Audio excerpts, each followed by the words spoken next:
तुमरी शरणो तुम्हारी आसा,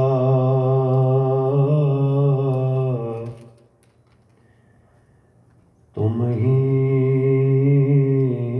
सजन सुहेले।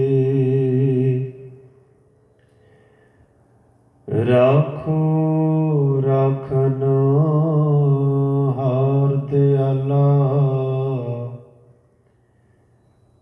नानक घर के गोले।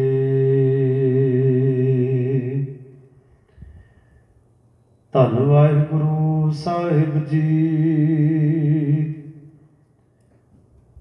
कबीर उजर पहरे कापुरे। पान सुपारी खाए, कबीर उजल पहरे कापुरे। पान सुपारी खाए,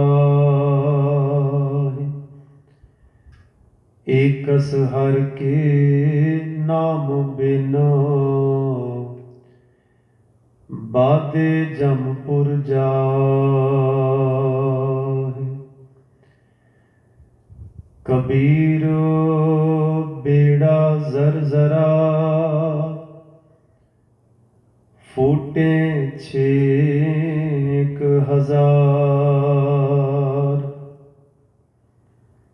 हरवे हरवे तिर गए, डूबे जिन सिर भार।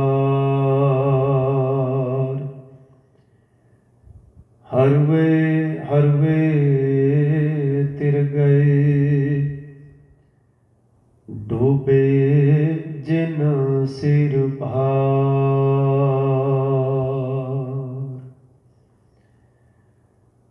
बाणी गुरु, गुरु है बाणी। परमेश्वर अकाल पुरख वाहिगुरु जी दे साक्षात स्वरूप परमेश्वर मालक वाहिगुरु जी दे सुभाਅ नूं, उहदे गुणां नूं, उहदी रचना नूं बयान करदी हुई बाणी धन धन सतगुरु गुरु ग्रंथ साहिब पातशाह जी, जिन्हां दे सजे दरबार दे विच असीं सारे ही हफ्तावारी विशेष दीवानां दे विच आके जुड़े हैं। ढलदी हुई शाम ਅਤੇ शाम ਦੇ ਰਾਤਰੀ ਦੇ ਦੀਵਾਨਾਂ ਦੇ ਵਿੱਚ ਸੋਦਰ ਦੀ ਬਾਣੀ ਉਪਰੰਤ ਸਤਿਕਾਰਯੋਗ ਹਜ਼ੂਰੀ ਜਿੱਥੇ ਪਾਸੋਂ ਗੁਰਬਾਣੀ ਸ਼ਬਦ ਕੀਰਤਨ ਆਪ ਜੀ ਨੇ ਬੈਠ ਕੇ ਬੜੇ ਇਕਾਗਰਤਾ ਦੇ ਨਾਲ ਸ਼ਰਵਣ ਕੀਤਾ ਹੈ। ਭਗਤ ਕਬੀਰ ਸਾਹਿਬ ਜਿਨ੍ਹਾਂ ਦੇ ਸ਼ਬਦ ਅਤੇ ਸ਼ਲੋਕ ਗੁਰੂ ਗ੍ਰੰਥ ਸਾਹਿਬ ਜੀ ਦੇ ਵਿੱਚ ਸੁਭਾਇਮਾਨ ਹਨ, ਦਰਜ ਹਨ, और गुरुदेव महाराज जी ने आप उस बाणी को एकत्र किया, अपनी पोथी दे विच सुभायमान करके दर्ज करके गुरु ग्रंथ साहब जी के वडमुले स्वरूप तक ये महाराज जी ने एक वड्डा कारज किया है। भगत जी का किहो जिहा सुभाअ सी, भगत कबीर साहब जी की विचार की सी, उन्हां दी समाज नूं देन की रही है, और असल विच वो इनकलाबी पुरख चाहुंदे की सन। ये सारी वार्ता, सारी विचार उन्हां दी बाणी दे विचों ही पढ़िया ये दर्शन दिदारे होणगे। गुरु रहमत दे नाल 33 श्लोक असी हर बुधवार के दीवान दे विच भावें कि एक एक या 2 श्लोक समय की हद दे विच रह के विचारन का यतन किया है। 34 ਅਤੇ 35 नंबर श्लोक का पाठ आप जी ने श्रवण किया है। आओ इन्हां मुबारक श्लोकां की सांझ पाइए। प्रारंभता तो पहला कलगीधर महाराज गुरु गोबिंद सिंह पातशाह वालों बख्शिश की फतेह प्रवानो। वाहिगुरु जी का खालसा, वाहिगुरु जी की फतेह। भगत कबीर साहब जी ने समय के उन्हां मनुखां नूं, उन्हां लोकां नूं भी एक प्रेरणा दी जिहड़े बारी तौर ते ਚੰਗੇ ਖਾਣ ਵਾਲੇ, ਚੰਗੇ ਹੰਡਾਉਣ ਵਾਲੇ, ਕੱਪੜੇ ਸੋਹਣੇ ਪਾਉਣ ਵਾਲੇ, ਇਹ ਕਹਿ ਲਓ ਕਿ ਬਾਹਰ ਦੇ ਸਰੀਰਕ ਢਾਂਚੇ ਦੇ ਉੱਤੇ ਸਾਰਾ ਕੁਝ ਜਿਹੜਾ ਪ੍ਰਬੰਧ ਹੋਣਾ ਚਾਹੀਦਾ ਉਹਨਾਂ ਦੇ ਕੋਲ ਭਰਪੂਰ ਹੈ, ਪਰ ਕਿਸੇ ਪੱਖੋਂ ਉਹ ਕੰਗਾਲ ਨਜ਼ਰ ਆਏ। ਕਬੀਰ ਸਾਹਿਬ ਚਾਹੁੰਦੇ ਨੇ ਕਿ ਮਨੁੱਖੀ ਜੀਵਨ ਪੂਰਾ ਹੋਣਾ ਚਾਹੀਦਾ, ਕਿਸੇ ਪਾਸੋਂ ਵੀ ਕੰਗਾਲਤਾ ਨਹੀਂ ਰਹਿਣੀ ਚਾਹੀਦੀ। ਕਈ ਵਾਰੀ ਬੰਦਾ ਬਾਹਰੋਂ ਦੀ ਅਮੀਰ ਹੁੰਦਾ, ਮਨ ਦਾ ਕੰਗਾਲ ਹੁੰਦਾ। ਹੁਣ ਇਸ ਸ਼ਲੋਕ ਨੂੰ ਦੁਬਾਰਾ ਪੜ੍ਹੀਏ ਤੇ ਆਪ ਇਸ ਗੱਲ ਦੀ ਪਕੜ ਕਰੋ। ਕਬੀਰ ਉਜਰ ਪਹਿਰੇ ਕਾਪਰੇ, ਪਾਨ ਸੁਪਾਰੀ ਖਾਹੇ। ਖਾਣ ਤੇ ਪਾਉਣ ਹੰਡਾਉਣ ਦੀ ਗੱਲ, ਫਿਰ ਇੱਕ ਸਹਰ ਕੇ ਨਾਮ ਬਿਨ ਬਾਧੇ ਜੰਪੁਰ ਜਾਏ। ਕੁਝ ਅਜਿਹਾ ਹੈ ਜਿਹੜਾ ਉਸ ਬੰਦੇ ਦੇ ਕੋਲ ਨਾ ਹੋਵੇ, ਕਰਤਾਰੀ ਗੁਣ ਨਾ ਹੋਣ, ਗਿਆਨ ਨਾ ਹੋਵੇ, ਸਮਝ ਨਾ ਹੋਵੇ, ਸੋਝੀ ਨਾ ਹੋਵੇ, ਉਸ ਪੱਖ ਤੋਂ ਬੰਦਾ ਬਿਲਕੁਲ ਗਰੀਬ ਹੈ, ਮਾਤੜ ਹੈ, ਕੰਗਾਲ ਹੈ। ਪਰ ਬਾਰੀ ਤੌਰ ਤੇ ਦੇਖਣ ਵਿੱਚ ਲੱਗਦਾ ਕਿ ਦੁਨੀਆ ਦਾ ਸਭ ਤੋਂ ਅਮੀਰ ਬੰਦਾ ਹੀ ਹੈ, ਕਿਉਂਕਿ ਇਹਦੇ ਕੋਲ ਪਾਉਣ ਦੀ ਘਾਟ ਨਹੀਂ ਹੈਗੀ। ਕੱਪੜੇ ਇਹ ਆਏ ਦਿਨ ਨਵੇਂ ਬਦਲ ਲਏਗਾ, ਨਵੇਂ ਪਾਏਗਾ। ਇਹਦਾ ਭਾਵ ਇਹ ਵੀ ਨਹੀਂ ਲੈਣਾ ਕਿ ਗੁਰਬਾਣੀ ਕਿਤੇ ਸਾਨੂੰ ਗੋਦੜੀ ਪਾਉਣ ਦੀ ਹਦਾਇਤ ਕਰਦੀ ਹੈ ਕਿ ਤੁਸੀਂ ਗੋਦੜੀ ਜੀ ਪੁਰਾਣੀ ਕੋਈ ਗੋਦੜੀ ਜਿਵੇਂ ਜੋਗੀ ਪਾਉਂਦੇ ਸਨ, ਕੋਈ ਝੋਲੀ ਜੀ ਟੰਗੀ ਰੱਖੋ, ਬੋਰੀ ਪਾ ਲਵੋ, ਇਦਾਂ ਵੀ ਪ੍ਰੇਰਣਾ ਨਹੀਂ ਹੋ ਰਹੀ। ਗੁਰੂ ਮਹਾਰਾਜ ਆਪ ਵੀ ਸੋਹਣੇ ਕੱਪੜੇ ਪਾਉਂਦੇ ਰਹੇ ਨੇ। ਇਤਿਹਾਸ ਵਿੱਚ ਵੀ ਜ਼ਿਕਰ ਹੈ ਜਿਨ੍ਹਾਂ ਨੇ ਰਾਜ ਭਾਗ ਕੀਤਾ ਹੈ, ਜਿਨ੍ਹਾਂ ਨੇ ਰਾਜ ਮਾਣੇ ਹੈ, ਬਾਹਰੀ ਤੌਰ ਤੇ ਕੱਪੜੇ ਸੋਹਣੇ ਸੁੰਦਰ ਸਾਫ਼ ਪਾਉਣੇ ਹੀ ਪੈਣਗੇ। ਪਰ ਜਿਵੇਂ ਕੇਵਲ ਬਾਹਰ ਦਾ ਧਿਆਨ ਹੈ, ਬਾਹਰ ਦੀ ਤਿਆਰੀ ਹੈ ਸਾਰੀ, ਔਰ ਅੰਦਰੂਨੀ ਤੌਰ ਤੇ ਬਿਲਕੁਲ ਧਿਆਨ ਹਟਿਆ ਹੋਵੇ। ਗੱਲ ਕਬੀਰ ਸਾਹਿਬ ਅਸਲ ਦੇ ਵਿੱਚ ਉੱਥੇ ਲਿਆ ਕੇ ਕਰ ਰਹੇ ਨੇ ਕਿ ਮਨ ਦੀ ਕੋਈ ਤਿਆਰੀ ਨਹੀਂ, ਮਨ ਦੇ ਤੌਰ ਤੇ ਬੰਦਾ ਬਿਲਕੁਲ ਨਗਨ ਹੈ। ਵੇਖੋ ਗੁਰਬਾਣੀ ਦੇ ਵਿੱਚ ਜਦੋਂ ਇਹ ਸ਼ਬਦ ਆਇਆ ਹੈ ਨਾ, ਹਰ ਨਾਮ ਹਮਾਰਾ ਭੋਜਨ 36 ਪ੍ਰਕਾਰ ਜਿਤ ਖਾਏ ਹਮਕੋ ਤ੍ਰਿਪਤ ਪਈ। ਹਰ ਨਾਮ ਹਮਾਰਾ ਪਹਿਨਣ, ਹੋਰ ਪਹਿਨਣ ਕੀ ਹਮਾਰੀ ਸਰਦ ਕੀ। ਇਹਦਾ ਭਾਵ ਇਹ ਸੀ ਕਿ ਬਾਹਰੀ ਤੌਰ ਤੇ ਕੱਪੜੇ ਪ੍ਰੋਵਾਈਡ ਬੰਦਾ ਕਰ ਹੀ ਲਏਗਾ, ਸਰੀਰਕ ਤੌਰ ਤੇ ਜਿੰਨੀ ਤੰਦਰੁਸਤੀ ਹੈ, ਐਕਸਰਸਾਈਜ਼ ਹੈ, ਖੁਰਾਕ ਹੈ, ਪਾਉਣ ਹੰਡਾਉਣ ਦੇ, ਇਹ ਤਾਂ ਬੰਦੇ ਨੇ ਪ੍ਰਬੰਧ ਕਰਨਾ ਹੀ ਕਰਨਾ ਹੈ, ਕਰ ਹੀ ਲਵੇਗਾ। ਔਰ ਤਕਰੀਬਨ ਕੋਈ ਘੱਟ ਤੇ ਕੋਈ ਵੱਧ ਕਰ ਹੀ ਲੈਂਦੇ ਨੇ, ਕਰ ਹੀ ਲੈਣਗੇ ਉਸ ਪਾਸੇ। ਪਰ ਜੇਕਰ ਬੰਦੇ ਦੇ ਮਨ ਦੇ ਅੰਦਰ ਨਾ ਉਹ ਖੁਰਾਕ ਪਹੁੰਚੇ ਜਿਹੜੀ ਅਸਲ ਵਿੱਚ ਬੰਦੇ ਦੇ ਮਨ ਨੂੰ ਮਜ਼ਬੂਤ ਕਰਦੀ ਹੋਵੇ, ਮਨ ਤਗੜਿਆਂ ਕਰ ਸਕੇ, ਅੰਦਰੋਂ ਦੀ ਉਹ ਪਹਿਰਾਵਾ ਨਾ ਪਹੁੰਚੇ ਜਿਹਦੇ ਕਰਕੇ ਬੰਦੇ ਦੀ ਇੱਜ਼ਤ ਤੇ ਉਹਦੀ ਪੱਤ ਜਿਹੜੀ ਹੈ ਉਹ ਹਮੇਸ਼ਾ ਹੀ ਸਰੇ ਬਾਜ਼ਾਰ ਦੇ ਵਿੱਚ ਉੱਡਦੀ ਹੋਵੇ, ਤੇ ਮਹਾਰਾਜ ਕਹਿੰਦੇ ਨੇ ਇਹ ਕੰਗਾਲੀ ਹੈ, ਬਹੁਤ ਵੱਡੀ ਕੰਗਾਲੀ ਉਸ ਬੰਦੇ ਦੀ। ਉਜਰ ਪਹਿਰੇ ਕਾਪਰੇ, ਕਬੀਰ ਉਜਰ ਪਹਿਰੇ ਕਾਪਰੇ, ਕਾਪਰੇ ਦਾ ਅਰਥ ਹੈ ਕੱਪੜੇ। ਉਜਰ ਦਾ ਅਰਥ ਹੁੰਦਾ ਬਿਲਕੁਲ ਸੋਹਣੇ ਸਾਫ਼ ਸੁਥਰੇ ਚਿੱਟੇ ਸ਼ਾਹ। ਭਾਵ ਇਹ ਕਿ ਬਾਹਰੋਂ ਦੀ ਤਾਂ ਲੁੱਕ ਪੂਰੀ ਠੀਕ ਠਾਕ ਹੈ, ਕੱਪੜੇ ਚੰਗੇ, ਧਾਰਮਿਕਤਾ ਪੱਖੋਂ ਲੈ ਲਓ, ਰਾਜਸੀ ਪੱਧਰ ਤੇ ਲੈ ਲਵੋ, ਸਮਾਜਿਕ ਪੱਧਰ ਤੇ ਆ ਕੇ ਵੇਖ ਲਓ, ਬਾਹਰੀ ਬੰਦਾ ਕੱਪੜੇ ਆਪਣੇ ਪੂਰੇ ਧਿਆਨ 'ਚ ਰੱਖਦਾ। ਜਿਹੜੀ ਜਿੱਦਾਂ ਦੀ ਪਾਰਟੀ ਜਾਏਗਾ, ਮੰਨ ਲਓ ਕਿਸੇ ਦੇ ਵਿਆਹ ਤੇ ਗਿਆ, ਵੈਡਿੰਗ ਪਾਰਟੀ ਹੈ, ਉੱਦਾਂ ਦੇ ਕੱਪੜੇ ਦੀ ਚੋਣ ਹੋਏਗੀ ਬੰਦੇ ਦੀ। ਅੰਤਮ ਅਰਦਾਸ ਵਿੱਚ ਗਿਆ, ਉੱਦਾਂ ਦੇ ਬੰਦੇ ਕੱਪੜੇ ਪਾ ਕੇ ਜਾਣਗੇ। ਉਹਨੇ ਇਸ ਪੱਖੋਂ ਪੂਰਾ ਧਿਆਨ ਹੈ, ਕੱਪੜੇ ਕਿੱਥੇ ਕਿਹੜੇ ਚੰਗੇ ਲੱਗਣੇ ਨੇ, ਕਿਹੜੇ ਪ੍ਰਵਾਨ ਨੇ, ਸਮਾਜ ਕਿੱਦਾਂ ਦੇ ਕੱਪੜੇ ਪਸੰਦ ਕਰਦਾ ਹੈ, ਉੱਦਾਂ ਦੇ ਤੌਰ ਤੇ ਸਾਰੀ ਤਿਆਰੀ ਹੈ ਉਹਦੀ, ਐਡਵਾਂਸ ਤਿਆਰੀ ਹੈ ਉਹਦੀ। ਕੱਪੜੇ ਉਜਰ ਪਹਿਰੇ ਕਾਪਰੇ, ਪਾਨ ਸੁਪਾਰੀ ਖਾਹੇ।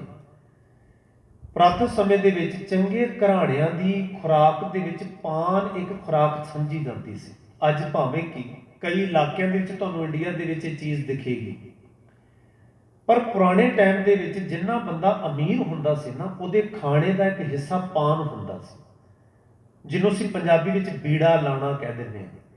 ਬਾਣੀ ਵਿੱਚ ਹੋਰ ਥਾਂ ਤੇ ਵੀ ਮਹਾਰਾਜ ਜੀ ਨੇ ਇਹਦਾ ਜ਼ਿਕਰ ਕੀਤਾ ਹੈ। ਪਾਨ ਸੁਪਾਰੀ ਖਾਤੀਆਂ, ਮੁਖ ਬੀੜੀਆਂ ਲਾਈਆਂ, ਹਰ ਹਰ ਕਦੇ ਨਾ ਚੇਤਿਓ ਜਬ ਪਕੜ ਚਲਾਈਆਂ। ਬਾਹਰੀ ਤੌਰ ਤੇ ਦੇਖਣ ਨੂੰ ਇਦਾਂ ਲੱਗਦਾ ਹੈ ਬੰਦਾ ਅਮੀਰ ਹੈ, ਕਿਉਂਕਿ ਤਾਂ ਖਾਣ ਪਾਣ ਤੋਂ ਪਤਾ ਲੱਗ ਰਿਹਾ। ਬਾਹਰੀ ਇਹਦੇ ਰਹਿਣ ਸਹਿਣ ਤੋਂ, ਖਾਣ ਪਾਉਣ ਤੋਂ ਹੀ ਬੰਦਾ ਅੰਦਾਜ਼ਾ ਲਾਉਂਦਾ। ਜਦੋਂ ਕੋਈ ਆਪਣਾ ਧੀ ਪੁੱਤ ਵੀ ਵਿਆਹੁੰਦਾ ਤੇ ਬਾਹਰੀ ਤੌਰ ਤੇ ਅਸੀਂ ਇਹੀ ਗੱਲ ਕਹਿੰਦੇ ਹਾਂ ਜੀ, ਬੜੀ ਠਾਠ ਬਾਠ ਹੈ ਅਗਲਿਆਂ ਦੀ। ਅਸੀਂ ਠਾਠ ਬਾਠ ਕੀ ਵੇਖੀ? ਉਹਨਾਂ ਨੇ ਖਵਾਉਣ ਦੀ ਕੋਈ ਕਸਰ ਨਾ ਛੱਡੀ ਹੋਵੇ, ਕੱਪੜੇ ਉਹਨਾਂ ਕੋਲ ਚੰਗੇ ਮਹਿੰਗੇ ਹੋਣ, ਅਸੀਂ ਬਾਰੀ ਤੇ ਹੀ ਵੇਖਾਂਗੇ ਨਾ। ਭਾਵੇਂ ਧੀ ਵਿਆਹੁਣ ਲੱਗਿਆ, ਜੇ ਮਹਾਰਾਜ ਇਹ ਗੱਲ ਕਹਿ ਰਹੇ ਸਨ ਕਿ ਜਿੱਥੇ ਤੁਸੀਂ ਬਾਹਰੀ ਸਾਰਾ ਧਿਆਨ ਰੱਖਦੇ ਹੋ, ਉੱਥੇ ਉਹਦੇ ਸੁਭਾਅ ਨੂੰ ਵੀ ਦੇਖੋ। ਉਹਦੇ ਕੋਲ ਗੁਣ ਕਿੰਨੇ ਨੇ, ਪਰਉਪਕਾਰੀ ਸੁਭਾਅ ਹੈ, ਉਹਦਾ ਅੰਦਰ ਗਰੀਬੀ ਸੁਭਾਅ ਹੈ, ਨਿਮਰਤਾ ਵਾਲਾ। ਉਹਦੇ ਕੋਲ ਸੰਤੋਖ ਹੈ, ਧੀਰਜ ਹੈ, ਹਲੀਮੀ ਹੈ, ਪਿਆਰ ਮੁਹੱਬਤ ਦੀ ਕੋਈ ਥਾਂ ਹੈ ਉਹਦੇ ਅੰਦਰ। ਇਹ ਸੁਭਾਅ ਵੀ ਵੇਖੋ, ਜਿਵੇਂ ਗੁਰੂ ਅਮਰਦਾਸ ਜੀ ਨੇ ਆਪਣੀ ਧੀ ਬੀਬੀ ਭਾਨੀ ਵਿਆਹੁਣ ਲੱਗਿਆ ਬਾਬਾ ਜੇਠਾ ਜੀ ਦੇ ਵਿੱਚ ਵੇਖੀ ਹੈ। ਬਾਹਰੀ ਬਹੁਤਾ ਭਾਵੇਂ ਉਹਨਾਂ ਦੇ ਕੋਲ ਅੰਬਾਰ ਨਹੀਂ, ਕੋਈ ਮਾਲ ਧਨ ਨਹੀਂ ਹੈਗਾ, ਕੋਈ ਜ਼ਮੀਨ ਜਾਇਦਾਦ ਦੇ ਮਾਲਕ ਨਹੀਂ ਹੈਗੇ, ਪਰ ਮਹਾਰਾਜ ਨੇ ਆਖਿਆ ਧੀ ਪੁੱਤ ਵਿਆਹੁਣ ਲੱਗਿਆ ਘੱਟੋ ਘੱਟ ਇਹਨਾਂ ਗੱਲਾਂ ਦਾ ਧਿਆਨ ਰੱਖ ਲਿਆ ਜਾਵੇ। ਮਨ ਦੀ ਅਮੀਰੀ ਜ਼ਰੂਰੀ ਚਾਹੀਦੀ ਹੈ ਬੰਦੇ ਦੇ ਕੋਲ। ਤਨ ਦੀ ਤੇ ਉਹਨੇ ਹੋ ਸਕਦਾ ਹੌਲੀ ਹੌਲੀ ਸੱਜੇ ਸੱਜੇ ਕਰਕੇ ਉਹ ਜੋੜ ਕੇ ਇਕੱਠੇ ਕਰ ਹੀ ਲਏਗਾ, ਪਰ ਜਿਹੜਾ ਅੱਜ ਦਾ ਅਮੀਰ ਬਾਹਰੋਂ ਦਿਖਦਾ ਹੈ, ਮਨ ਦਾ ਕੰਗਾਲ ਹੈ, ਉਹ ਬਾਹਰ ਦਾ ਵੀ ਸਾਰਾ ਹੀ ਰੋੜ ਬੈਠੇਗਾ, ਗਵਾਏਗਾ, ਧੀ ਪੁੱਤ ਪਰੇਸ਼ਾਨ ਹੋਏਗਾ। ਸੋ ਵੱਡੇ ਘਰਾਣਿਆਂ ਦਾ ਰਹਿਣ ਸਹਿਣ ਪਾਨ ਤੋਂ ਵੀ ਲਾਇਆ ਜਾਂਦਾ ਸੀ ਕਿ ਜਦੋਂ ਕੋਈ ਖਾਣਾ ਖਾਵੇ ਉਹਦੇ ਬਾਅਦ ਪਾਨ ਲਿਆ ਕੇ ਕੋਲ ਰੱਖ ਦੇਣਾ। ਪਾਨ ਘਰਾਂ ਦੇ ਵਿੱਚ ਬਕਾਇਦਾ ਕਿਆਰੀਆਂ ਲਾਈਆਂ ਜਾਂਦੀਆਂ ਸਨ ਪਾਨਾਂ ਦੀਆਂ। ਬਾਣੀ ਵਿੱਚ ਇਹਦਾ ਇੱਕ ਥਾਂ ਜ਼ਿਕਰ ਵੀ ਮਿਲਦਾ ਹੈ। ਉੱਥੇ ਮਹਾਰਾਜ ਨੇ ਆਖਿਆ ਪਾਣਾ ਵਾੜੀ ਹੋਏ ਘਰ, ਘਰ ਦੇ ਵਿੱਚ ਪਾਨਾ ਵਾੜੀ ਹੋਵੇ। ਪਾਨਾ ਵਾੜੀ ਜਿਹੜੀ ਅਸੀਂ ਘਰ ਦੇ ਵਿੱਚ ਕਦੀ ਵਾਰੀ ਗਰੋਸਰੀ ਲਾ ਲੈਂਦੇ ਹਾਂ, ਫੁੱਲ ਬਾਗ ਬਗੀਚੇ ਆਪਣੇ ਘਰ ਦੇ ਵਿੱਚ ਬੈਕਯਾਰਡ ਦੇ ਵਿੱਚ ਕੋਈ ਚੀਜ਼ਾਂ ਲਾ ਲੈਂਦੇ ਹਾਂ ਜਿਹੜੀ ਸਾਨੂੰ ਲੱਗਦਾ ਚੰਗੀਆਂ ਲੱਗਦੀਆਂ, ਇਹ ਕੀਮਤੀ ਨੇ। ਪਾਨਾ ਵਾੜੀ ਹੋਏ ਘਰ, ਖਰ ਸਾਰ ਨਾ ਜਾਣਾ। ਹੁਣ ਉਸੇ ਘਰ ਦੇ ਵਿੱਚ ਖੋਤਾ ਵੀ ਰੱਖਿਆ ਹੋਵੇ, ਖਰ ਕਹਿੰਦੇ ਨੇ ਖੋਤੇ ਨੂੰ। ਹੁਣ ਖੋਤੇ ਨੂੰ ਥੋੜਾ ਪਤਾ ਹੈ ਪਾਨਾ ਵਾੜੀ ਕਿੱਡੀ ਮਹਿੰਗੀ ਚੀਜ਼ ਇਹਨੇ ਲਾਈ ਹੋਈ ਹੈ, ਇਹ ਘਰ ਵਿੱਚ ਪਾਨ ਵੀ ਲੱਗੇ ਹੋਏ ਨੇ।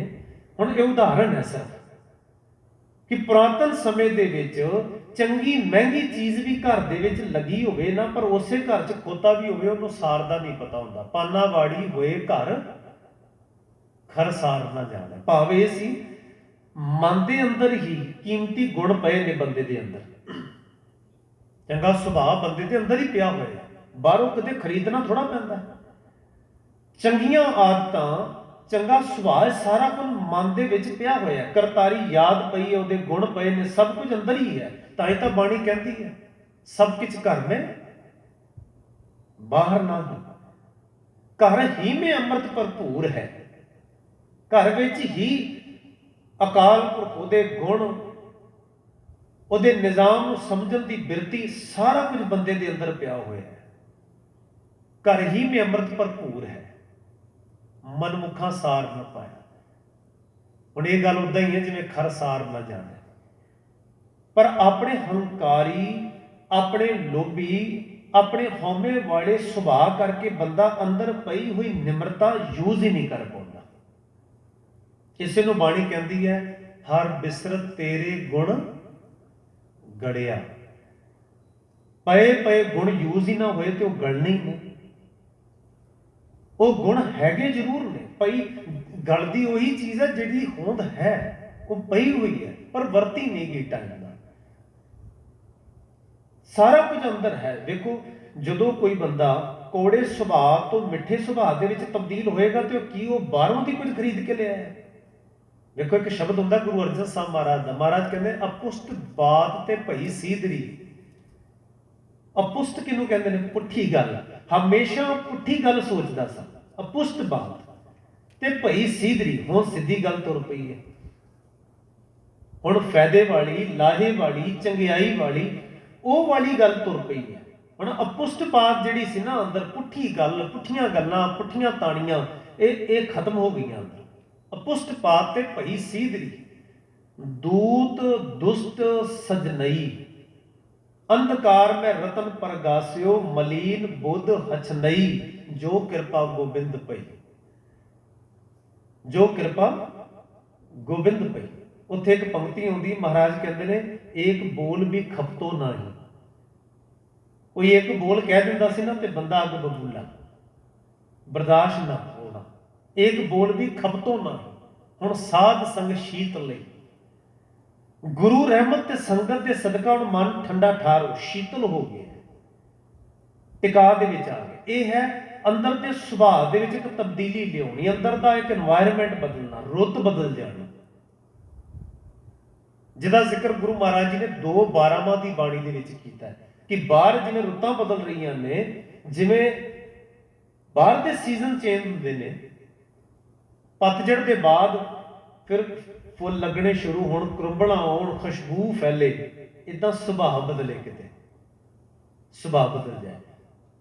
ਤੇ ਮਹਾਰਾਜ ਕਹਿੰਦੇ ਨੇ, ਪਾਨਾ ਵਾੜੀ ਹੋਏ ਘਰ, ਖਰ ਸਾਰ ਨਾ ਜਾਣੇ। ਚੰਗੇ ਗੁਣ ਅੰਦਰ ਪਏ ਨੇ, ਪਰ ਹਰ ਪੋਤੇ ਵਾਲਾ ਸੁਭਾਅ ਪਾਨ ਵਾੜੀ ਨੂੰ ਕੀ ਜਾਣੇ ਕਿ ਇਹਦੇ ਘਰ ਹੋਰ ਵੀ ਤੇ ਕੁਝ ਚੰਗਾ ਲੱਗਾ ਹੋਇਆ ਹੈ, ਉਹਨੂੰ ਨਹੀਂ ਪਤਾ ਇਸ ਗੱਲ ਦਾ, ਉਹਨੂੰ ਸਾਰ ਦਾ ਨਹੀਂ ਪਤਾ, ਕੀਮਤ ਦਾ ਨਹੀਂ ਪਤਾ।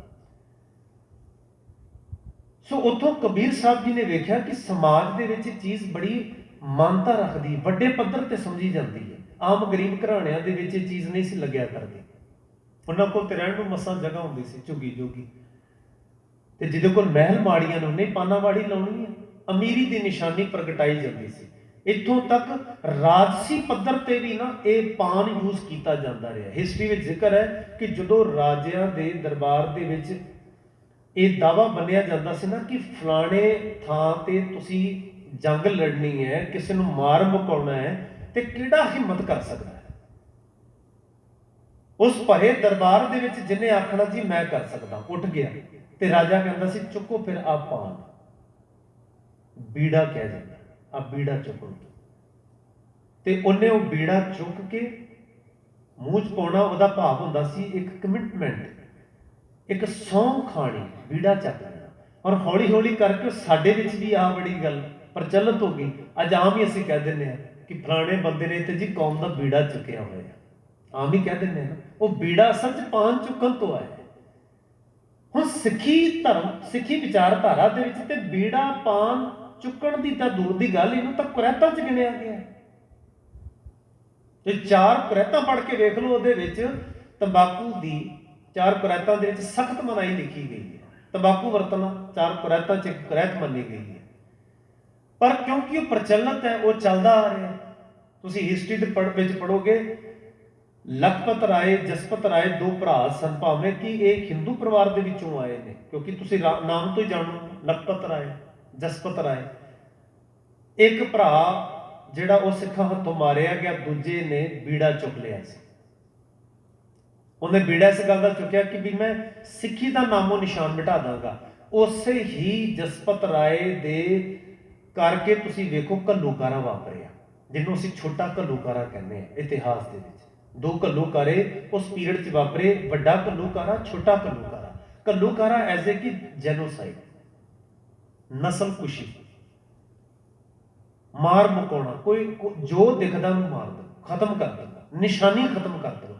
ਉਹ ਕਹਿੰਦਾ ਮੈਂ ਖੱਤਰੀਆਂ ਦੇ ਵਿੱਚੋਂ ਆ, ਤੇ ਬਾਬੇ ਨਾਨਕ ਨੂੰ ਉਹ ਖੱਤਰੀ ਜਾਣ ਕੇ ਉਹ ਕਹਿੰਦਾ ਜੀ ਮੈਂ ਬਾਬੇ ਨਾਨਕ ਖੱਤਰੀ ਦੀ ਪੈਦਾ ਕੀਤੀ ਹੋਈ ਕੌਮ ਇੱਕ ਖੱਤਰੀ ਖਤਮ ਕਰੇਗਾ, ਬੀੜਾ ਚੱਕ ਕੇ। ਇਦਾਂ ਹੀ ਯੂਜ਼ ਕੀਤਾ ਜਾਂਦਾ ਸੀ ਪਾਨ, ਇਹ ਬੀੜਾ ਥਾਂ ਪਰ ਥਾਂ ਤੇ। ਕਬੀਰ ਸਾਹਿਬ ਇਹਦੇ ਵਿੱਚ ਕਹਿ ਰਹੇ ਨੇ ਕਿ ਬਾਹਰੀ ਤੌਰ ਤੇ ਚੰਗੇ ਪ੍ਰਭਾਵਸ਼ਾਲੀ ਕੱਪੜੇ ਪਾ ਲੈਣੇ ਤੇ ਪਾਨ ਸੁਪਾਰੀਆਂ ਯੂਜ਼ ਕਰ ਲੈਣੀਆਂ, ਉਜਰ ਪਹਿਰੇ ਕਾਪਰੇ ਪਾਨ ਸੁਪਾਰੀ ਖਾਏ। ਪਰ ਅਗਲੀ ਪੰਕਤੀ 'ਚ ਆਖਦੇ ਨੇ ਏਕਸ ਹਰ ਕੇ ਨਾਮ ਬਿਨ।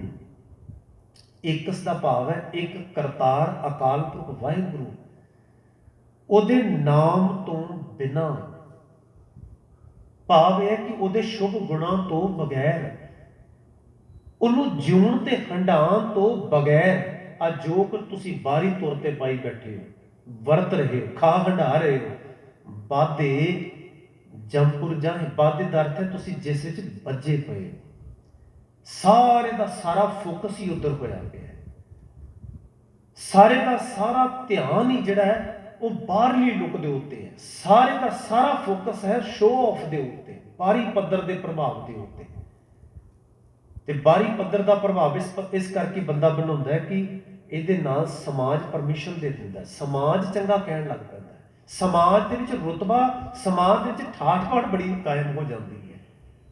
ਗੁਰਬਾਣੀ ਨੂੰ ਪੜ੍ਹੀਏ, ਮਹਾਰਾਜ ਜੀ ਨੇ ਇੱਕ ਥਾਂ ਇਹ ਵੀ ਕਿਹਾ, ਫੁਨੇ ਬਾਣੀ ਆਪ ਪਾਠ ਕਰਦੇ ਪੜ੍ਹੋਗੇ ਨਾ, ਉਸ ਵਿੱਚ ਮਹਾਰਾਜ ਨੇ ਆਖਿਆ ਸਖੀ ਕਾਜਰ ਹਾਰ ਤੰਬੋਲ ਸਭ ਕੇ ਸਾਜਿਆ, ਇਹ ਸਾਰਿਆਂ ਦਾ ਜ਼ਿਕਰ ਕੀਤਾ।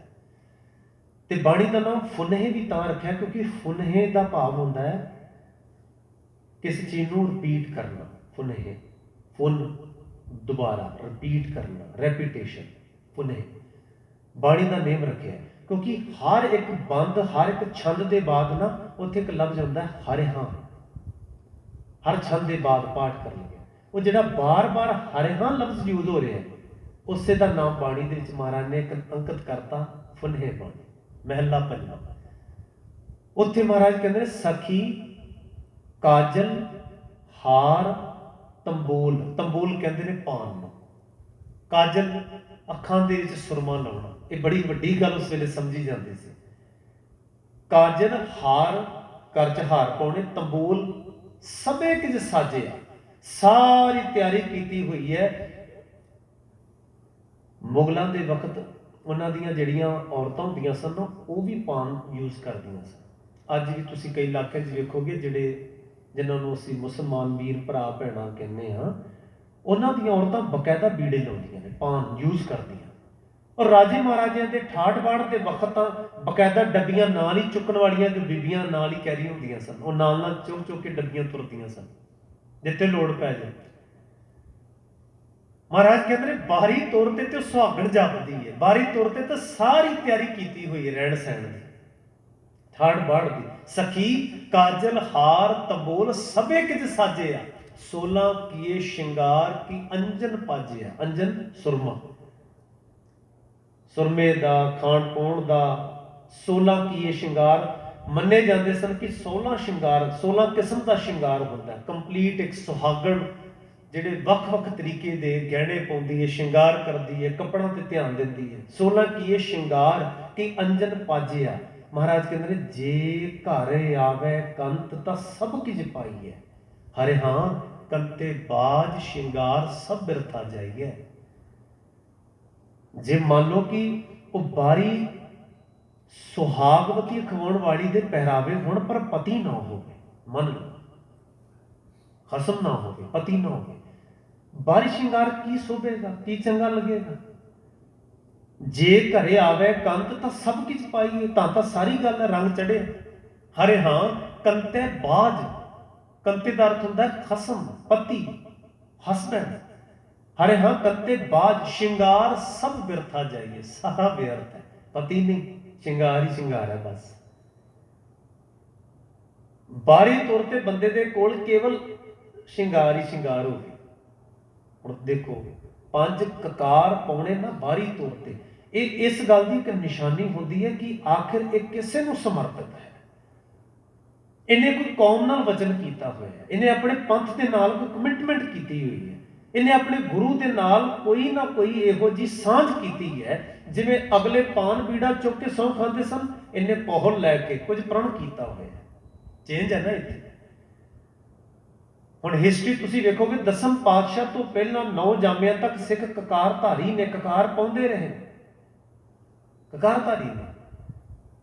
ਕੰਗਾ, ਕੇਸ, ਕਸ਼ਹਿਰਾ, ਕੜਾ, ਕਿਰਪਾਨ, ਇਹ 9ਵੇਂ ਪਾਤਸ਼ਾਹ ਤੱਕ ਆ ਚੁੱਕੇ ਨੇ। 9ਵੇਂ ਜਾਮੇ ਤੱਕ ਸਾਰੇ ਕਕਾਰ ਸਿੱਖ ਪਾਉਂਦੇ ਹੁੰਦੇ ਸਨ। ਗੁਰੂ ਨਾਨਕ ਮਹਾਰਾਜ ਜੀ ਕੇਸਧਾਰੀ ਨੇ, ਭਾਈ ਮਰਦਾਨਾ ਜੀ ਨੂੰ ਹਦਾਇਤ ਕੀਤੀ ਹੈ, ਇਤਿਹਾਸ ਵਿੱਚ ਜ਼ਿਕਰ ਨੇ। ਗੁਰੂ ਹਰਗੋਬਿੰਦ ਸਾਹਿਬ ਮਹਾਰਾਜ ਜੀ ਨੇ ਕਿਰਪਾਨ ਪਾਈ ਵੀ ਹੈ ਤੇ ਸਿੱਖਾਂ ਨੂੰ ਵੀ ਹਦਾਇਤ ਕੀਤੀ, ਜਿਨ੍ਹਾਂ ਨੂੰ ਅਸੀਂ ਮੀਰੀ ਪੀਰੀ ਦੇ ਮਾਲਕ ਕਹਿੰਦੇ ਹਾਂ। ਤੇ ਸੁਭਾਵਿਕ ਹੈ ਜਿਹਦੇ ਕੇਸ ਨੇ ਉਹਨੇ ਕੰਘਾ ਵੀ ਰੱਖਣਾ, ਕੇਸ ਵਾਹੁਣੇ ਕਾਹਦੇ ਨਾਲ ਨੇ, ਤੇ ਪੁਰਾਤਨ ਤੇ ਵਰਤੋਂ ਹੀ ਇਹ ਹੁੰਦੀ ਸੀ। ਤੇ ਨਾਲ ਹਮੇਸ਼ਾ ਕੈਰੀ ਕਰਕੇ ਰੱਖਣਾ, ਪਤਾ ਨਹੀਂ ਕਿੱਥੇ ਸਫ਼ਰ ਕਰਨਾ ਪਵੇ, ਤਿਆਰੀ ਹਮੇਸ਼ਾ ਰਹੇ, ਤਿਆਰ ਬਰ ਤਿਆਰ ਜਿਹਨੂੰ ਅਸੀਂ ਕਹਿੰਦੇ ਹਾਂ। ਤੇ ਕਸ਼ਹਿਰਾ ਵੀ ਜਿਹੜਾ ਹੈ ਨਾ, ਉਹ ਜਿੱਥੇ ਕਿਰਦਾਰ ਉੱਚੇ ਆਚਰਣ ਦਾ ਲਿਖਾਇਆ ਗਿਆ, ਉੱਥੇ ਨਾਲ ਨਾਲ ਪੁਰਾਤਨ ਵਕਤ ਤੁਸੀਂ ਵੇਖੋਗੇ ਲੋਕ ਲੁੰਗੀਆਂ ਬੰਨਦੇ ਸਨ, ਧੋਤੀਆਂ ਜਿਹਨੂੰ ਕਹਿੰਦੇ ਨੇ, ਜਿਹਦਾ ਬਾਣੀ ਵਿੱਚ ਵੀ ਕਈ ਥਾਂ ਤੇ ਤੁਸੀਂ ਜ਼ਿਕਰ ਪੜੋਗੇ, ਪੜ ਪੁਸਤਕ ਸੰਧਿਆ ਬਾਦਨ ਸਿਲ ਪੂਜਸ ਬਗਲ ਸਮਾਦਨ, ਤ੍ਰੈਪਾਲ ਤਿਹਾਲ ਵਿਚਾਰੰ ਗਲਮਾਲਾ ਤਿਲਕ ਲਲਾਟੰ ਦੋਇ ਧੋਤੀ ਬਸਤਰ ਕਪਾਟੰ। ਗੱਜ ਸਾਢੇ ਤੈਤੈ ਧੋਤੀਆਂ। ਧੋਤੀਆਂ ਪਾਉਂਦੇ। ਹੁਣ ਧੋਤੀਆਂ ਪਾਉਣ ਵਾਲਾ ਬੰਦਾ ਉਹ ਘੋੜਸਵਾਰੀ ਨਹੀਂ ਕਰ ਸਕਦਾ, ਧੋਤੀਆਂ ਬੰਨਣ ਵਾਲਾ ਬੰਦਾ ਜੰਗ 'ਚ ਨਹੀਂ ਲੜ ਸਕਦਾ, ਘੋਲ ਨਹੀਂ ਲੜ ਸਕਦਾ। ਗੁਰੂ ਹਰਗੋਬਿੰਦ ਸਾਹਿਬ ਮਹਾਰਾਜ ਤੇ ਗੁਰੂ ਅੰਗਦ ਸਾਹਿਬ ਜੀ ਦੇ ਟਾਈਮ ਤੇ ਖਡੂਰ ਸਾਹਿਬ ਦੇ ਵਿੱਚ ਸਿੱਖਾਂ ਬੱਚਿਆਂ ਨੂੰ ਘੋਲ ਕਰਾਉਣਾ ਸ਼ੁਰੂ ਕਰਾਤਾ ਸੀ। ਇਹ ਇਹੋ ਜਿਹਾ ਪਹਿਰਾਵਾ ਦਿੱਤਾ ਗਿਆ ਜਿਹਦੇ ਨਾਲ ਤੁਹਾਨੂੰ ਕੰਫਰਟੇਬਲ ਵੀ ਹੋਵੇ ਤੇ ਤੁਸੀਂ ਹਰ ਇੱਕ ਚੀਜ਼ ਦੇ ਵਿੱਚ ਹਿੱਸਾ ਲੈ ਸਕੋ, ਵਰਤੋਂ ਕਰ ਸਕੋ ਸਹੀ। ਇਹ ਸਾਰਾ ਕੁਝ ਆ ਚੁੱਕਾ ਹੈ। ਗੁਰੂ ਕਲਗੀਧਰ ਮਹਾਰਾਜ ਜੀ ਨੇ ਜਿਹੜੀ 1699 ਵਿੱਚ ਪਹੁਲ ਦਿੱਤੀ ਸੀ ਨਾ, ਵਿਸਾਖੀ ਦੇ ਵਿੱਚ ਖਾਲਸਿਆਂ ਨੂੰ ਆਵਾਜ਼ ਮਾਰ ਕੇ ਜਿਹੜੀ ਪਹੁਲ ਦਿੱਤੀ ਸੀ, ਉਹਦਾ ਇੱਕ ਵੱਡਾ ਰੀਜ਼ਨ ਸੀ। ਔਰ ਇਹ ਵੀ ਮੈਂ ਇੱਕ ਇਫੈਕਟ ਤੁਹਾਡੇ ਨਾਲ ਸਾਂਝਾ ਕਰਦਾ ਜਾਵਾਂ। ਤੁਸੀਂ ਅਗਰ ਇਹਨਾਂ ਮਹੀਨਿਆਂ 'ਚ ਵੇਖੋ, ਮਾਰਚ ਦੇ ਵਿੱਚ ਜਿਹੜਾ ਕੀ ਆ ਚੇਤ ਚੜ੍ਹਦਾ, ਇਹਦੇ ਵਿੱਚ ਹੋਲਾ ਮਹੱਲਾ, ਮੰਨ ਲਓ ਹਿਸਟਰੀ ਦੇ ਵਿੱਚ ਹੋਲਾ ਮਹੱਲਾ, ਤੇ ਵਿਸਾਖ ਦੇ ਵਿੱਚ ਫਿਰ ਇਕੱਠ ਅਗਲੇ ਮਹੀਨੇ, ਤੇ ਦੂਰ ਦੁਰਾਡੇ ਤੋਂ ਸਿੱਖਾਂ ਨੇ ਆਉਣਾ। ਖੇਡ ਤਾਂ ਨਹੀਂ ਨਾ ਕੋਈ, ਦੂਰ ਦੁਰਾਡੇ ਤੋਂ ਸਿੱਖਾਂ ਨੇ ਗੁਰੂ ਦੇ ਸੱਦੇ ਤੇ ਵਿਸਾਖੀ ਤੇ ਫਿਰ ਇਕੱਠੇ ਹੋਣਾ ਹੁੰਦਾ ਸੀ। ਹਰ ਵਿਸਾਖ ਤੇ ਇਕੱਠ ਹੁੰਦਾ ਸੀ। ਗੁਰੂ ਅਮਰਦਾਸ ਜੀ ਤੋਂ ਸ਼ੁਰੂ ਹੋ ਚੁੱਕਾ ਸੀ।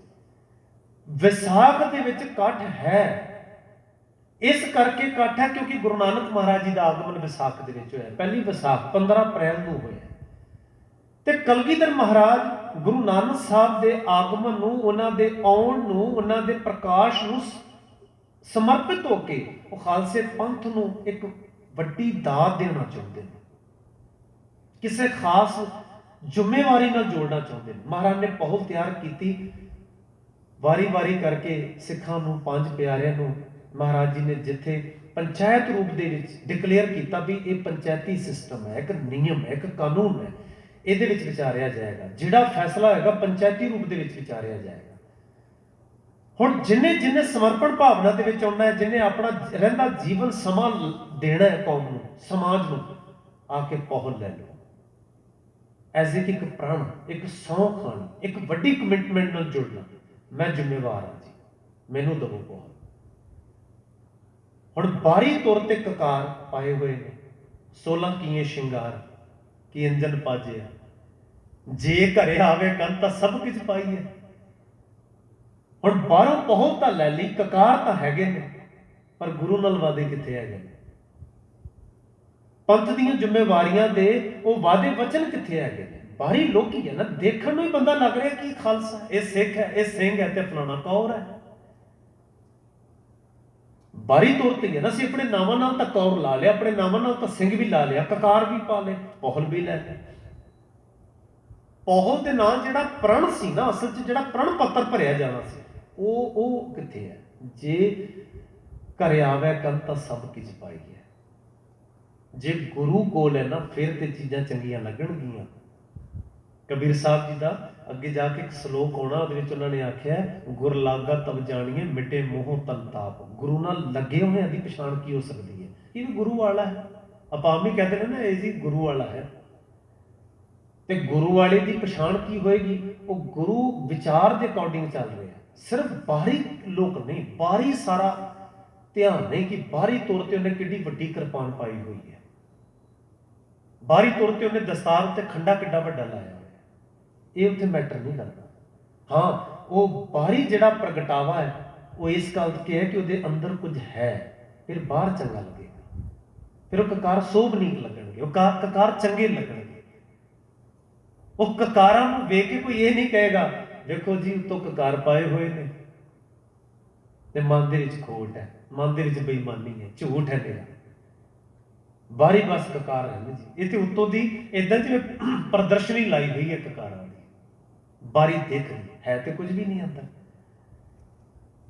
ਫਰੀਦ ਸਾਹਿਬ ਜੀ ਨੇ ਇਸੇ ਕਰਕੇ ਇਹ ਗੱਲ ਕਹੀ ਸੀ, ਕਾਲੇ ਮੈਂਡੇ ਕੱਪੜੇ ਕਾਲਾ ਮੈਂਡਾ ਵੇਸ ਗੁਣ ਹੀ ਭਰਿਆ ਮੈਂ ਫਿਰਾਂ, ਲੋਕ ਕਹਿਣ ਦਰਵੇਸ਼। ਦਰਵੇਸ਼ ਇਸਲਾਮਕ ਮਤ ਦੇ ਵਿੱਚ ਬੜਾ ਵੱਡਾ ਮਰਤਬਾ ਸਮਝਿਆ ਜਾਂਦਾ, ਰੁਤਬਾ। ਦਰਵੇਸ਼, ਦਰ ਨੂੰ ਪਕੜਨ ਵਾਲਾ ਦਰਵੇਸ਼। ਜਿਵੇਂ ਕਲਗੀਧਰ ਮਹਾਰਾਜ ਜੀ ਨੂੰ ਵੀ ਅਸੀਂ ਕਹਿੰਦੇ ਹਾਂ ਨਾ, ਬਾਦਸ਼ਾਹ ਦਰਵੇਸ਼ ਗੁਰੂ ਗੋਬਿੰਦ ਸਿੰਘ। ਦਰਵੇਸ਼ ਦਰ ਦੀ ਪਕੜ ਕਰਨ ਵਾਲਾ, ਜਿਹਨੇ ਕਰਤੇ ਦਾ ਦਰ ਮਜ਼ਬੂਤ ਹੋ ਕੇ ਫੜਿਆ ਹੋਇਆ, ਉਹ ਛੱਡਦਾ ਨਹੀਂ ਹੈ। ਦਰਵੇਸ਼, ਲੋਕ ਕਹਿਣ ਦਰਵੇਸ਼, ਲੋਕੀ ਬਾਹਰੀ ਤੌਰ ਤੇ ਦਰਵੇਸ਼ ਕਹਿ ਰਹੇ ਨੇ, ਭਾਵ ਕਿ ਇਹ ਸ਼ਰਅ ਦੇ ਵਿੱਚ ਪੱਕਾ ਹੈ, ਇਹ ਧਰਮੀ ਹੈ, ਇਹ ਪੰਜ ਨਮਾਜ਼ੀ ਹੈ, ਇਹ ਬੰਦਾ ਮਨ ਦੇ ਵਿੱਚੋਂ ਦੀ तमाम ਅਵਗੁਣ ਵਿਕਾਰ ਗੁਨਾਹ ਤਿਆਗ ਚੁੱਕਾ ਹੈ, ਇਹ ਦਰਵੇਸ਼ ਹੈ। ਤੇ ਕਾਲੇ ਕੱਪੜੇ ਧਾਰਮਿਕ ਪਹਿਰਾਵੇ ਦੇ ਵਿੱਚ ਮੰਨੇ ਜਾਂਦੇ ਸਨ, ਕਾਲੇ ਕੱਪੜੇ ਪਾਏ ਹੋਏ ਨੇ, ਉੱਤੋਂ ਦੀ ਕਾਲੇ ਮੈਂਡੇ ਕੱਪੜੇ, ਕਾਲਾ ਮੈਂਡਾ ਵੇਸ। ਪਰ ਅਗਲੀ ਗੱਲ ਹੈ, ਗੁਣ ਹੀ ਭਰਿਆ ਮੈਂ ਫਿਰਾਂ, ਗੁਨਾਹ ਨਾਲ ਭਰਿਆ ਹੋਇਆ। ਥਾਂ ਥਾਂ ਤੇ ਗੁਨਾਹ ਹੁੰਦੇ ਨੇ, ਥਾਂ ਥਾਂ ਤੇ ਖਾਮੀਆਂ ਤੇ ਗਲਤੀਆਂ ਦੀ ਉੱਥੇ ਡਿਲੀਵਰੀ ਕੀਤੀ ਜਾਂਦੀ ਹੈ। ਹਰ ਥਾਂ ਤੇ ਝੂਠ ਤੇ ਕਪਟ ਨੂੰ ਮੁੱਖ ਰੱਖਿਆ ਜਾਂਦਾ ਹੈ। ਬਾਹਰੀ ਤੌਰ ਤੇ ਦੇਖਣ ਨੂੰ ਬਹੁਤ ਕੁਝ ਹੈ। ਕਬੀਰ ਸਾਹਿਬ ਕਹਿੰਦੇ ਨੇ, ਉਜਲ ਪਹਿਰੇ ਕਾਪਰੇ ਪਾਨ ਸੁਪਾਰੀ ਖਾਏ, ਇੱਕ ਸਰ ਕੇ ਨਾਮ ਬਿਨ, ਇੱਕ ਪਰਮੇਸ਼ਵਰ ਅਕਾਲ ਪੁਰਖ ਦੇ ਨਾਮ ਤੋਂ ਬਗੈਰ, ਭਾਵ ਉਹਦੇ ਸ਼ੁਭ ਗੁਣਾਂ ਨੂੰ ਅਪਣਾਉਣ ਤੋਂ ਬਗੈਰ ਵਾਧੇ ਜਿਹੜੇ ਵੱਜੇ ਹੋਏ ਨੇ ਕੇਵਲ ਬਾਹਰੀ ਦਿੱਖ ਦੇ ਉੱਤੇ, ਖੁਰਾਕਾਂ ਤੇ ਧਿਆਨ ਨੇ। ਜਮਪੁਰ ਜਾਹੇ, ਜਮ ਦਾ ਅਰਥ ਹੈ ਵਿਕਾਰਾਂ ਦੇ ਸ਼ਹਿਰ 'ਚ ਵਸ ਰਹੇ ਨੇ। ਜਮਪੁਰ ਵਿਕਾਰਾਂ ਦੇ ਘੇਰੇ ਵਿੱਚ ਨੇ, ਉਹਨਾਂ ਦਾ ਆਂਢ ਗੁਆਂਢ, ਉਹਨਾਂ ਦੇ ਨੇਬਰ ਵਿੱਚ ਕਾਮ ਕ੍ਰੋਧ ਲੋਭ ਮੋਹ ਹੰਕਾਰ ਹੀ ਰਹਿੰਦਾ ਹਮੇਸ਼ਾ। ਜਮਪੁਰ ਜਾਹੇ, ਉਹ ਕਦੀ ਨਹੀਂ ਉੱਥੋਂ ਨਿਕਲ ਪਾਉਂਦੇ। ਅਗਲੇ ਸ਼ਲੋਕ ਵਿੱਚ ਕਬੀਰ ਸਾਹਿਬ ਕਹਿੰਦੇ ਨੇ, ਕਬੀਰ ਬੇੜਾ ਜ਼ਰਜ਼ਰਾ ਫੂਟੇ 6,000, ਹਰਵੇ ਹਰਵੇ ਤਿਰ ਗਏ ਡੂਬੇ ਜਿਨ ਸਿਰ ਭਾਰ। ਉਦਾਹਰਨ ਵੇਖੋ ਕਿੱਡੀ ਸੁਖੈਨ ਸੌਖੀ ਦਿੱਤੀ ਹੈ, ਤਾਂ ਕਿ ਇੱਕ ਡੂੰਘੀ ਗੱਲ ਵੀ ਪਕੜ ਦੇ ਵਿੱਚ ਆ ਜਾਏ। ਉਹ ਇਹ ਹੈ ਕਿ ਮੰਨੋ ਕਿ ਕੋਈ ਇੱਕ ਬੇੜਾ ਹੈ, ਤੇ ਬੇੜਾ ਪ੍ਰਤੀਕ ਹੁੰਦਾ ਹੈ ਲੰਘਣ ਦਾ, ਤਰਨ ਦਾ। ਜਿਵੇਂ ਆਪਾਂ ਅੱਜ ਬੱਸਾਂ, ਟ੍ਰੇਨਾਂ, ਜਹਾਜ਼ ਇਹ ਯੂਜ਼ ਕਰਦੇ ਹਾਂ ਸਫ਼ਰ ਤੈਅ ਕਰਨਾ ਹੋਵੇ, ਉਸ ਵੇਲੇ ਲੋਕਾਂ ਨੇ ਦਰਿਆ ਲੰਘਣੇ ਹੁੰਦੇ ਸਨ।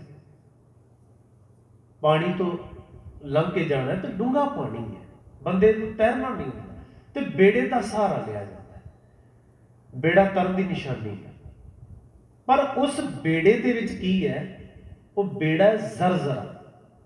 ਕਬੀਰ ਬੇੜਾ ਜ਼ਰਜ਼ਰਾ, ਜ਼ਰਜ਼ਰਾ ਕਹਿੰਦੇ ਨੇ ਜਰਿਆ ਹੋਇਆ ਜਾਂ, ਆਪਾਂ ਜਿਵੇਂ ਆਮ ਵੀ ਕਹਿੰਦੇ ਨੇ ਫਲਾਣਾ ਕੱਪੜਾ ਬੜਾ ਜ਼ਰਿਆ ਹੋਇਆ, ਧੋ ਧੋ ਕੇ ਵਰਤ ਕੇ ਇੰਨਾ ਜਰ ਗਿਆ ਕੱਪੜਾ, ਕਮਜ਼ੋਰ ਪੈ ਗਿਆ ਕਿ ਹੁਣ ਪਾਉਣ ਲੱਗਿਆ ਵੀ ਡਰ ਆਉਂਦਾ ਕਿ ਪਾਟ ਹੀ ਨਾ ਜਾਏ। ਜ਼ਰ ਗਿਆ ਕੱਪੜਾ। ਵਰਤੇ ਹੋਈ ਚਾਦਰ, ਕੋਈ ਚੀਜ਼ ਆਪਾਂ ਕਹਿੰਦੇ ਹੁਣ ਚੇਂਜ ਕਰ ਦਈਏ ਤਾਂ ਹੁਣ ਬਿਲਕੁਲ ਹੀ ਰੱਦੀ ਹੈ, ਵਰਤਿਆ ਨਹੀਂ ਜਾ ਸਕਦਾ, ਤੇ ਬਹੁਤ ਯੂਜ਼ ਹੋ ਚੁੱਕਾ ਹੈ।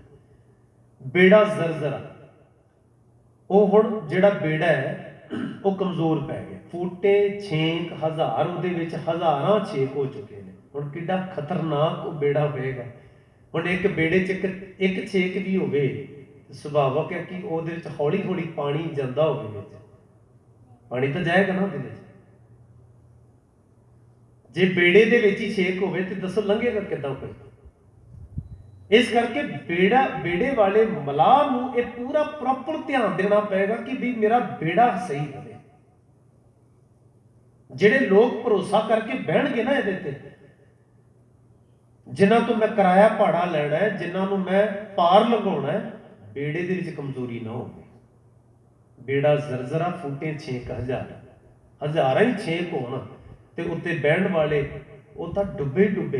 ਪਰ ਕਬੀਰ ਸਾਹਿਬ ਕਹਿੰਦੇ ਨੇ ਹਰੂਏ ਹਰੂਏ ਤਿਰ ਗਏ। ਹਰੂਏ ਕਹਿੰਦੇ ਨੇ ਜਿਹੜੇ ਹੌਲੇ ਸਨ ਨਾ, ਜਿਹੜੇ ਮਾਨੋ ਫਰੀ ਹੋ ਕੇ ਬੈਠੇ, ਇਕੱਲੇ ਆਪ ਬੈਠੇ ਨੇ, ਉਹ ਤਾਂ ਚਲੋ ਲੰਘ ਜਾਣਗੇ, ਤਰ ਜਾਣਗੇ। ਡੂਬੇ ਜਿਨ ਸਿਰ ਭਾਰ, ਪਰ ਜਿਨ੍ਹਾਂ ਨੇ ਨਾਲ ਨਾਲ ਭਾਰ ਵੀ ਚੁੱਕਿਆ ਹੋਵੇ,